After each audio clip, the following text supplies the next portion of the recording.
Hello students, welcome to auto exams. मैं हूं सोनम और आज इस वीडियो में हम कंप्लीट करने वाले हैं आरपीएफ कांस्टेबल एसआई 2024 वैकेंसी के लिए। आज की इस वीडियो में हम साइंस के मोस्ट इंपॉर्टेंट क्वेश्चन कवर करने वाले हैं। तो जितने भी स्टूडेंट आरपीएफ कांस्टेबल या आरपीएफ एसआई की तैयारी कर रहे हैं वह सभी स्टूडेंट वीडियो के लास्ट तक बने रहेंगे अपनी सोनम मैम के साथ, और आज की इस वीडियो से आपको काफ़ी हेल्प मिलने वाली है। तो चलिए चलते प्रश्नों की तरफ। उससे पहले अगर आप हमारे चैनल पर नए विजिट किए हैं तो प्लीज़ चैनल सब्सक्राइब कर लीजिए, ऑटो एग्जाम्स को बेल आइकन प्रेस कर लीजिए।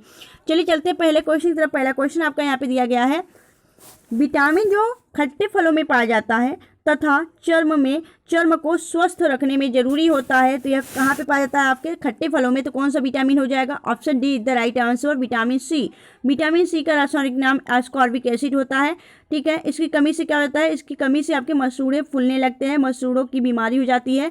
वहीं अगर बात करें कि जो यह आपका स्कर्वी रोग हो जाता है, और अगर ये बात करें विटामिन सी की खोज किसने की थी, तो अल्बर्ट सेजेंट गॉर्गी ने इसकी खोज की थी। आपसे पूछे कि विटामिन सी किस में नहीं पाया जाता है, तो दूध में विटामिन सी नहीं पाया जाता है। कई बार एग्जाम में क्वेश्चन पूछा गया है कि दूध में कौन सा विटामिन नहीं पाया जाता है, तो आपका विटामिन सी नहीं पाया जाता है। वहीं अगर बात करें विटामिन की खोज किसने की थी, तो विटामिन की खोज कैसमियर फंक ने की थी। ठीक है, सी फंक जिसे हम कहते हैं, तो कैसमियर फंक के द्वारा विटामिन की खोज की गई थी, जो कि आपके 1912 में। विटामिन दो प्रकार से होता है, एक आपका जल में घुलनशील विटामिन होता है, दूसरा आपका वसा में घुलनशील विटामिन होता है। वसा में आपके 4 प्रकार के विटामिन होते हैं, जो कि ए, डी, ई, के। Vitamin A, vitamin D, vitamin E, vitamin के या वसा में घुलनशील होते हैं, और बी व सी ये 2 विटामिन आपके जल में घुलनशील होते हैं। ठीक है, चलिए नेक्स्ट देखेंगे अगले क्वेश्चन तरफ। अगला क्वेश्चन आपका है, पौधों एवं पेड़ों का खाना तैयार करने की प्रक्रिया क्या कहलाती है? तो राइट आंसर हो जाएगा फोटोसिंथेसिस कहलाती है, जिन्हें हम प्रकाश संश्लेषण के रूप में जानते हैं। आपके जो पेड़ पौधे होते हैं उसमें हरित लवक पाया जाता है, जो कि आपके प्रकाश जो होता है सूर्य के प्रकाश में अपना भोजन तैयार करता है। जो अपना भोजन स्वयं तैयार करते हैं उन्हें हम स्वपोषी पौधे कहते हैं। क्या कहते हैं? स्वपोषी पौधे कहते हैं। और जो दूसरे पे डिपेंड रहता है उसे हम परपोषी पौधे कहते हैं। ठीक है, चलिए नेक्स्ट देखेंगे अगले क्वेश्चन तरफ। अगला क्वेश्चन आपका है कि निम्न में से किसकी कमी से मधुमेह होता है? तो इंसुलिन की कमी से मधुमेह होता है। इंसुलिन कौन सा शरीर का अंग स्रावित करता है? तो याद रखिएगा जो अग्नाशय होता है, अग्नाशय में लैंगरहंस दीपिकाएं होती है, जो कि बीटा सेल निर्माण करती हैं। बीटा सेल आपका इंसुलिन स्रावित करता है। ठीक है, इसकी कमी से मधुमेह रोग हो जाता है। वहीं अगर बात करें कि मधुमेह दिवस प्रतिवर्ष कब मनाया जाता है, तो याद रखिएगा यह आपके 14 नवंबर को आपका मधुमेह दिवस मनाया जाता है, डायबिटीज डे। आप सभी जानते हैं कि आपके भारत में डायबिटीज के पेशेंट कितने ज़्यादा हैं। ठीक है, नेक्स्ट देखेंगे अगले क्वेश्चन तरफ। अगला क्वेश्चन आपका है कि स्वतंत्र रूप में पाई जाने वाली धातु कौन सी है? तो राइट आंसर हो जाएगा ऑप्शन ए, सोना। सोना जो है यह स्वतंत्र रूप में पाई जाती है। वहीं अगर बात करें इसका आपका जो है परमाणु क्रमांक कितना होता है, तो ए यू इसका प्रतीक होता है, चिन्ह होता है, और इसका सिंबल होता है। वहीं अगर बात करें 79 इसका आपका परमाणु क्रमांक होता है सोना का। ठीक है, चलिए नेक्स्ट देखेंगे अगले क्वेश्चन तरफ। अगला क्वेश्चन आपका है जो आपका क्लोरोफिल होता है, क्लोरोफिल में कौन सी धातु का आयन पाया जाता है?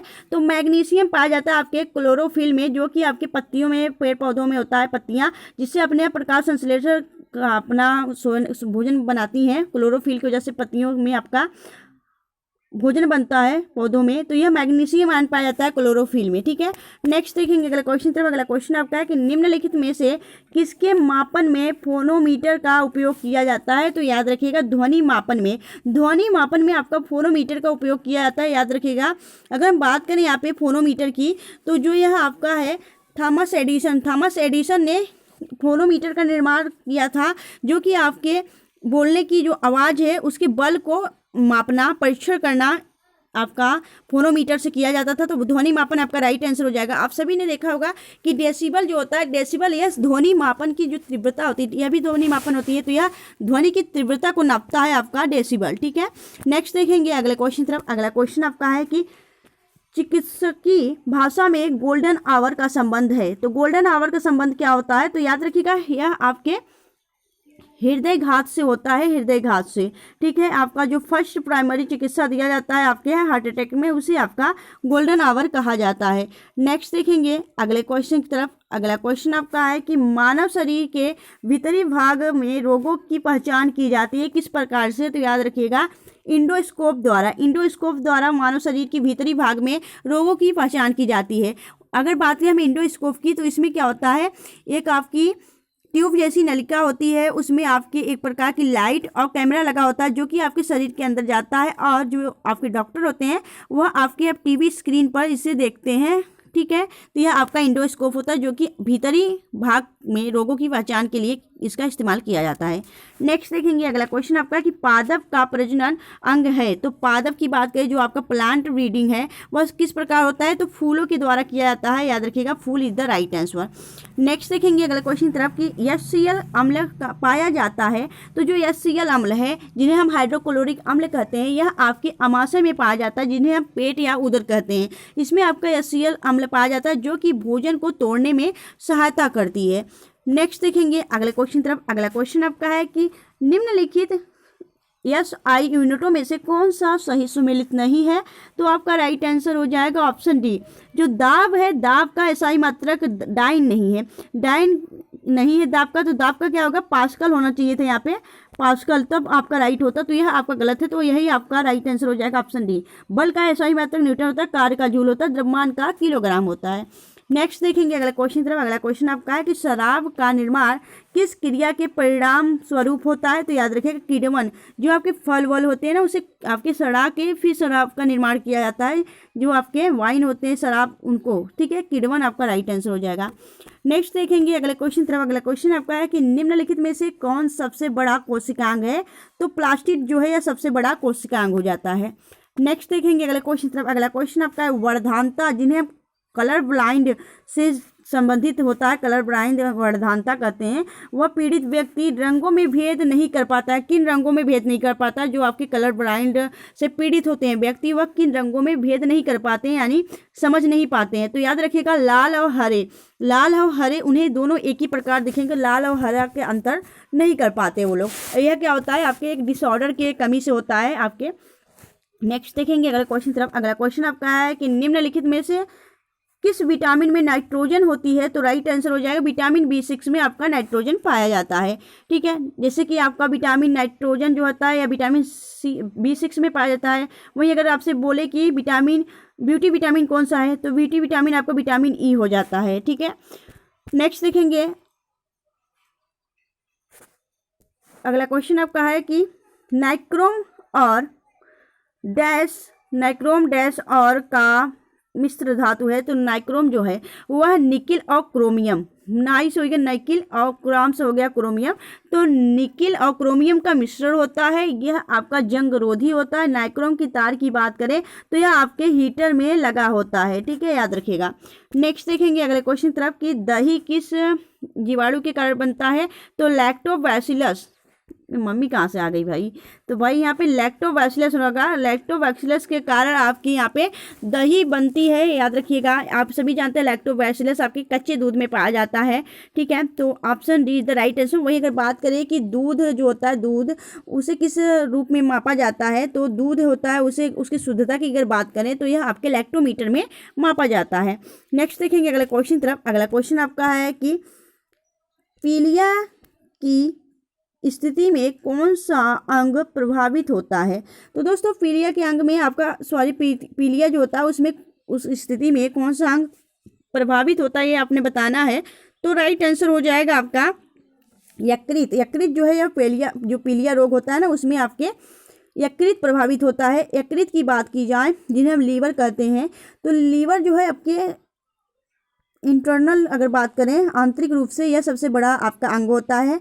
वहीं अगर बात करें यह काले भूरे रंग का होता है। और इसके बाद अगर बात करें यकृत की, तो यकृत आपका जल्दी आपका रिकवर करने वाला एक ये आपका अंग हो जाता है, यानी अगर ये डैमेज भी हो गया तो रिकवर करने में ज़्यादा अपना रिकवर कर लेता है। तो यकृत इज द राइट आंसर आपका। नेक्स्ट देखेंगे अगले क्वेश्चन तरफ। अगला क्वेश्चन आपका है कि शरीर का निम्नलिखित में से कौन सा भाग ग्रंथियां शरीर के तापमान को बनाए रखती हैं। तो हाइपोथैलेमस ग्रंथियां आपके जो सिर में पाई जाती हैं आपकी तापमान को बनाए रखती हैं। नेक्स्ट देखेंगे अगला क्वेश्चन तरफ। अगला क्वेश्चन आपका है कि डैश ग्रंथियां हमारी आंखों के आंसू अवमुक्त करती हैं। तो याद रखिएगा, जो लैक्रिमल ग्रंथियां, जिन्हें हम अश्रु ग्रंथि भी कहते हैं, इन्हें इंग्लिश में लैक्रिमल कहा जाता है। तो इसके द्वारा आपकी आंसू बहती हैं आंखों से। नेक्स्ट देखेंगे अगला क्वेश्चन तरफ। अगला क्वेश्चन आपका कि पैरासोमनिया नामक विकार का दूसरा नाम क्या है? तो पैरासोमनिया नामक जो विकार है इसे हम और दूसरे नाम से क्या जानते हैं? तो स्लीप वॉकिंग करते हैं, जो कि आप पता होना चाहिए, आपने टीवी और मूवी में बहुत देखा होगा, जो रात में चलते हैं, ठीक है, रात में नींद में जो चलते हैं, ऐसा वो अपना रिएक्शन देते हैं, ऐसा लगता है वो सचमुच में जाग रहे हैं, पर वह स्लीप वॉकिंग होता है। रात में चलने की बीमारी, रात में डोलने की बीमारी होती है, उन्हें हम पैरासोमनिया के नाम से भी जानते हैं। तो option D is the right answer. Next देखेंगे अगला क्वेश्चन आपका होगा कि फोटोग्राफी में उपयोगी यौगिक तत्व कौन सा है? तो फोटोग्राफी में जो आपका उपयोग किया जाता है वह सिल्वर ब्रोमाइड होता है। Option B is the right answer, silver bromide होता है। वही अगर बात करें कि जी आपका सिल्वर आयोडाइड का प्रयोग कहाँ किया जाता है? या कृत्रिम वर्षा में किया जाता है। वहीं सिल्वर नाइट्रेट का प्रयोग जो वोटर इंक होता है, जब आप वोट देने जाते हैं, जो आपके हाथों पे इंक चला जाता है, उसमें सिल्वर नाइट्रेट होता है। नेक्स्ट देखेंगे अगला क्वेश्चन तरफ। अगला क्वेश्चन आपका है कि निम्नलिखित में से कौन सी धातु सर्वाधिक भारी है? तो राइट आंसर हो जाएगा आपका सोना। सोना जो है यह सर्वाधिक भारी धातु हो जाता है, सोना is the right answer. Next देखेंगे अगला क्वेश्चन तरफ। अगला क्वेश्चन आपका है कि साबुन के बुलबुले का आंतरिक दाब होता है। तो साबुन के बुलबुले का जो आंतरिक दाब होता है वह क्या होता है? तो याद रखिएगा, यह वायुमंडलीय दाब से अधिक होता है। Option B is the right answer है। वायुमंडलीय दाब से क्या होता है? अधिक होता है, यह आपने पता होना चाहिए। चलिए नेक्स्ट देखेंगे, आगे देखेंगे नेक्स्ट क्वेश्चन तरफ। अगला क्वेश्चन आपका है निम्नलिखित युक्तियों में से कौन सी मोटर गाड़ियों की इंजन को ठंड करने के लिए प्रयोग किया जाता है? तो याद रखिएगा आपका रेडिएटर आपके मोटर गाड़ियां होती हैं उनकी इंजन को ठंडा करने में इस्तेमाल किया जाता है। नेक्स्ट देखेंगे अगला क्वेश्चन आपका है कि गॉस किसका मात्रक है? तो गॉस जो है यह चुंबकीय प्रेरण का मात्रक हो जाता है। Option A is the right answer. Next देखेंगे अगला क्वेश्चन आपका दाहिने हाथ का नियम किसने दिया था? तो याद रखिएगा, अगर आपने 12th में देखा होगा तो यह दाहिने हाथ का नियम, बाएं हाथ का नियम पढ़ाया गया होगा।